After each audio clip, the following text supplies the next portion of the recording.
Faites-le vous-même. Je suis un habitant de la planète Molle. Je ne saurais vous indiquer exactement où celle-ci se trouve, située dans les espaces sidéraux, n'étant pas fort en géographie cosmique. Qu'importe. Sachez seulement que la planète Molle est semblable à bien d'autres, ni meilleure ni pire. La vie y est soigneusement organisée à l'avance, tout est prévu, les désirs de chacun exaucés.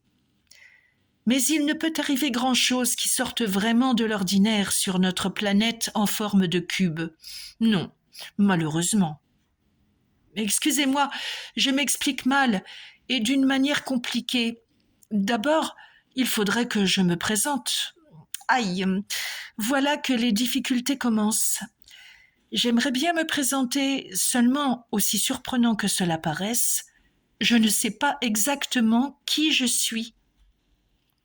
Bon, commençons par le commencement, je vais tout vous dire. Donc, sur la planète Molle, il suffit d'appuyer sur un bouton pour voir satisfaire ses moindres volontés. On n'étudie pas, on ne travaille pas. Inutile. Des ingénieurs de génie ont construit jadis des ordinateurs si perfectionnés qu'ils sont capables de tout imaginer, de tout prévoir, de tout réaliser à notre place. Et ceci jusqu'à la fin des temps. Pour nous, les êtres vivants, il suffit de se laisser vivre et d'appuyer sur les boutons. Appuyer sur un bouton, un geste banal, à la portée de chacun. Supposons que j'ai envie d'une tarte moutarde. Tic ! 2 secondes plus tard, elle est servie devant moi. D'une histoire, tac ! Voici que surgissent des personnages fiction. Ils s'agitent, parlent, vivent sous mes yeux l'aventure que je souhaitais voir et entendre. Histoire de sport, de trésors cachés, d'animaux.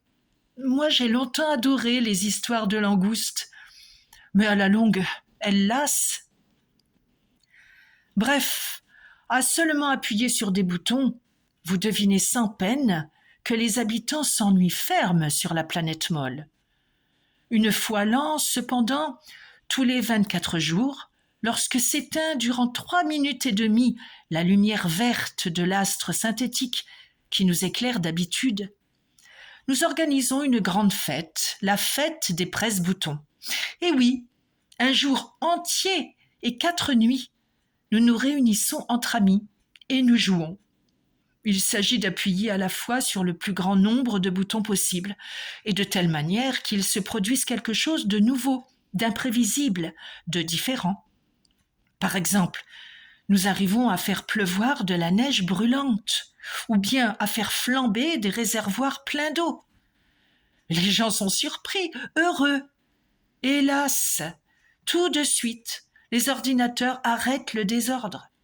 Le feu s'éteint, et la neige redevient froide comme d'habitude, et l'ennui nous reprend jusqu'à l'année nouvelle. Oui, d'accord, je reviens à mon histoire du début. Mais ne croyez pas que je me sois égarée. Tout va s'enchaîner logiquement, vous verrez. Soyez patient. Or donc, ce jour-là, ma femme, mais après tout, je ne sais pas si c'est vraiment ma femme.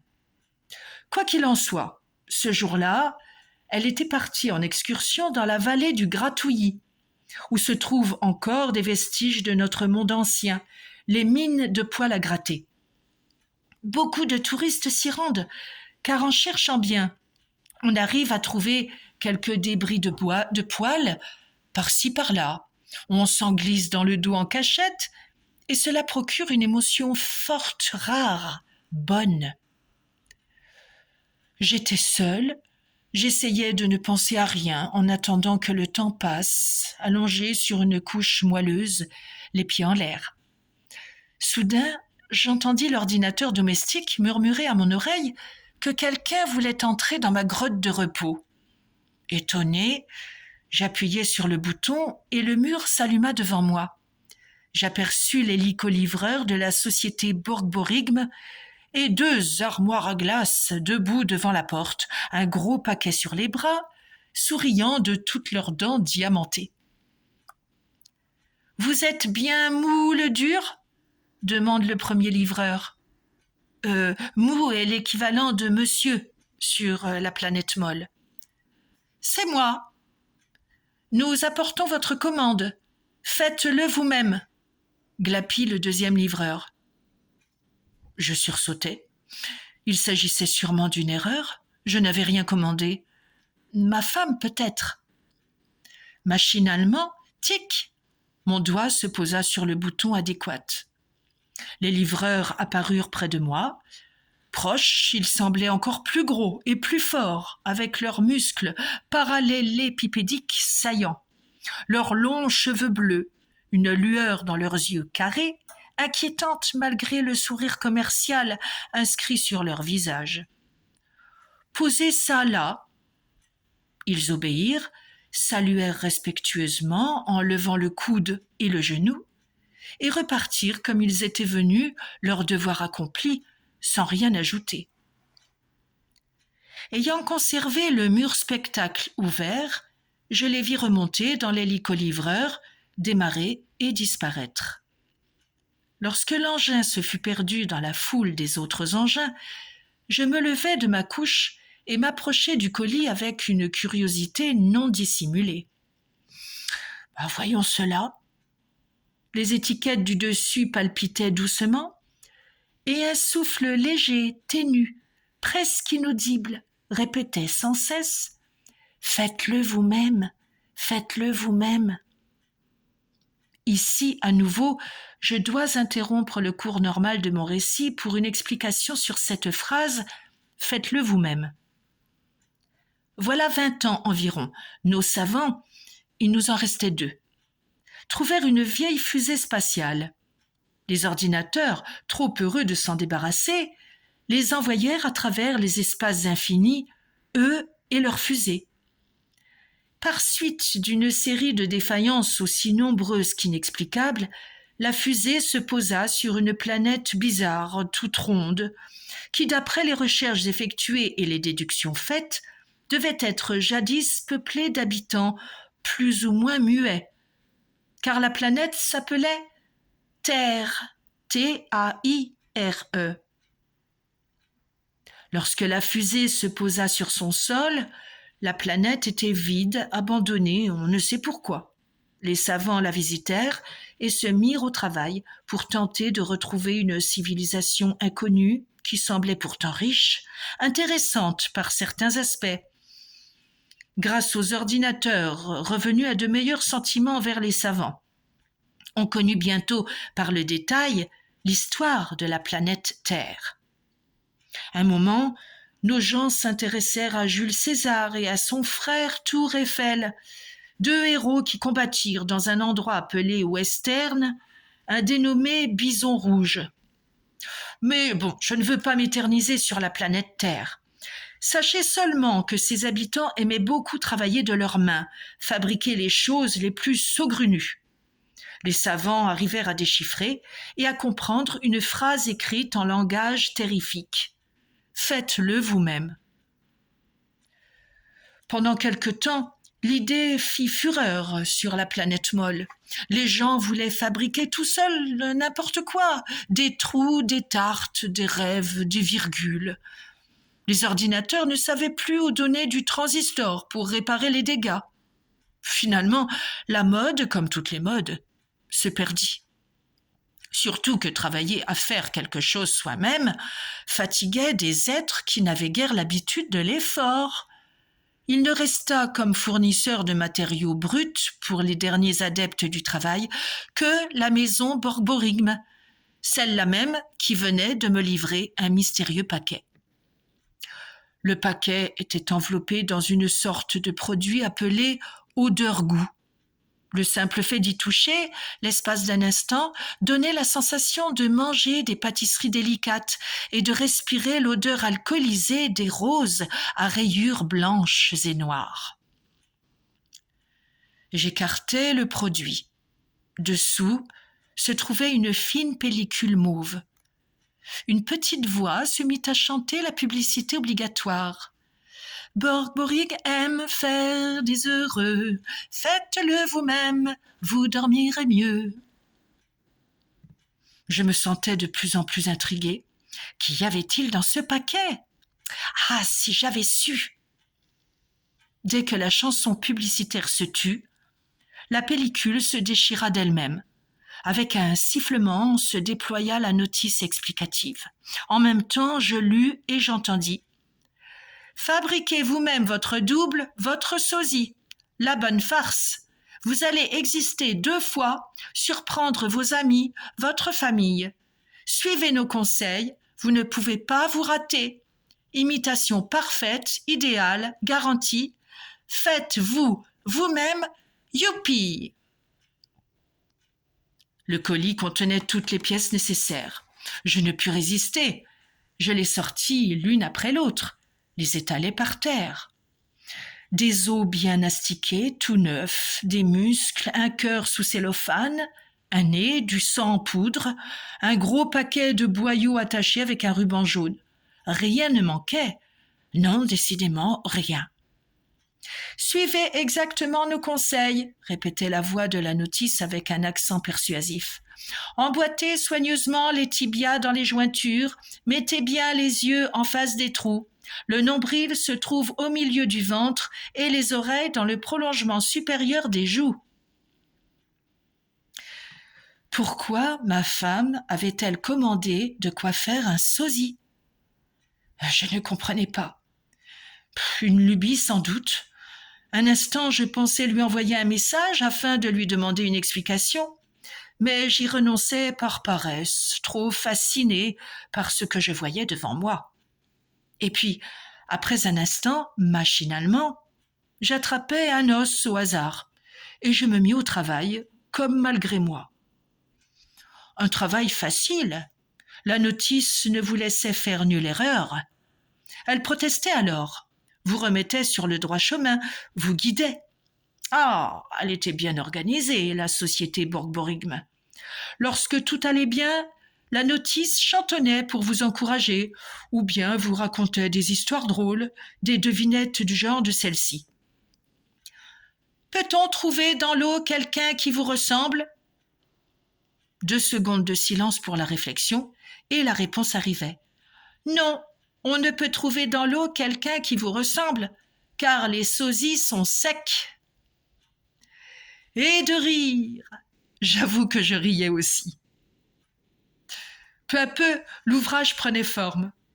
Au squelette, j'attachais les muscles, j'enfilais les nerfs à leur place et je couvrais de peau. Chose stupéfiante, chaque élément de mon double prenait sous mes doigts une ressemblance parfaite avec la partie correspondante de mon corps. Par exemple, la tignasse incolore et raide à la sortie du paquet, lorsque je la posais sur la calotte crânienne de mon double, prit la teinte rose de mes propres cheveux et la forme de ma coiffure. Un triangle isocèle, dont j'étais si fière, avec sa pointe relevée. Et ainsi de suite. J'étais émerveillée. Bientôt, il ne manqua à mon sosie que des vêtements. J'avais, en le regardant, l'impression de me regarder dans un miroir. Il se tenait immobile, assis sur un trépied, ses yeux carrés, comme endormis encore. Je l'habillais. Il était parfait, aussi vrai que je l'étais moi-même en ce temps-là. Un dernier détail. Je portais accroché à mon épaule gauche un petit trèfle à 5 feuilles. Une coquetterie. Je l'enlevais et l'accrochais à l'épaule du mannequin en face de moi. Magnifique! C'est à ce moment que l'ordinateur préposé aux tâches domestiques murmura une nouvelle fois à mon oreille que quelqu'un voulait me voir. J'eus du mal à le comprendre, tant j'étais fascinée. À la fin, pourtant, tip! Sur le bouton, le mur se ralluma, et mes yeux s'écarquillèrent. Devant la porte, les 2 livreurs de Borborigme se grattaient la tête, l'air ennuyé. « Que voulez-vous ? Faut nous excuser, moule dur. Nous nous sommes trompés. »« Quoi ? Oui. Le colis n'était pas pour vous, mais pour Mou très dur, qui vit 3 grottes plus loin sur la colline enfoncée. » Ah ! Je réalisais. Il s'agissait donc vraiment d'une erreur, et non d'une commande de ma femme. Tant pis. Ou tant mieux, je ne savais plus. C'est que, dis-je en hésitant, j'ai déjà construit, fabriqué le sosie. Le visage du premier livreur eut un sourire. Cela ne fait rien, on va le démonter. Ce matériel-là, il est de première qualité, inusable. Mou très dur ne s'apercevra de rien. En ce cas. J'appuyai sur un bouton. Les livreurs entrèrent. Ils s'immobilisèrent un instant devant mon double, toujours assis et immobile. Beau travail, et on s'y connaît. Ils avancèrent. C'est alors que mon double se leva, son visage s'anima, prit l'expression que je prenais moi-même lorsque j'étais mécontent et indigné. « Pardon !» lança-t-il. « Ne commettez pas une seconde erreur, mes braves. Le sosie, ce n'est pas moi, c'est lui. » Il me sembla que le ciel s'effondrait sur ma tête. Ma gorge se noua. Je n'arrivais à exhaler ma stupéfaction qu'avec peine. « Et il est fou !» criai-je. « Vous, reprit l'autre, restez poli. » Maintenant, il semblait calme, maître de lui, souriant même. Il fit quelques pas, marchant à mon rythme. Les livreurs se regardèrent, ne sachant trop que penser. Puis ils nous contemplèrent, l'un après l'autre, indécis. « Vous pouvez le prendre !» Je hurlai. « C'est lui qu'il faut prendre !» Mon double se mit à rire. « Pas possible, il y croit. »« Mettez-vous d'accord !» murmura le premier livreur. La colère commençait à me gagner, j'y voyais trouble. Soudain, le deuxième employé de Borborygme s'exclama, désignant du doigt l'épaule de mon sosie. « C'est lui le vrai, la preuve, c'est qu'il porte ce trèfle, je le reconnais, je l'avais remarqué tout à l'heure. Mais non, c'est insensé !» La rage m'emporta brusquement. Je m'élançai vers le mannequin qui riait de satisfaction. Les livreurs essayèrent de m'arrêter, je les repoussai avec force. J'empoignai mon double. Il m'empoigna à son tour. Par derrière, les livreurs m'attrapèrent les bras. Une lutte confuse s'engagea. Je sentais mes forces décuplées, mais ils étaient 3 contre moi. À un moment donné, je perdis conscience, tandis qu'une voix s'exclamait près de mon oreille. « Aidez-moi à le tenir, je commence à le démonter tout de suite. » Plus tard, j'ouvris mes yeux carrés avec peine. J'étais allongé sur ma couche, les jambes levées, comme à l'accoutumée. Les livreurs avaient disparu, l'autre aussi. Longtemps, je restais hébété, sans pouvoir me remettre. Par terre, il y avait un petit trèfle à 5 feuilles. Et puis ma femme revint, joyeuse, contente de sa visite à la vallée du Gratouillis, le dos plein de poils à gratter. Elle ne s'aperçut de rien, me traita comme d'habitude. La vie reprit, sans aucune modification. Mais pas pour moi. Et depuis ce jour, un doute affreux m'assaille sans relâche, me ronge, m'accable, me détruit peu à peu. Que s'était-il passé avant que les livreurs ne partent ? Je ne sais qui je suis. Suis-je toujours moule dur, habitant de la planète molle, ou bien seulement son sosie, créé de toutes pièces à partir d'une boîte de jeux livrée par la société Borborygme ? Qui pourrait me le dire ? Qui ? Bertrand Sollet.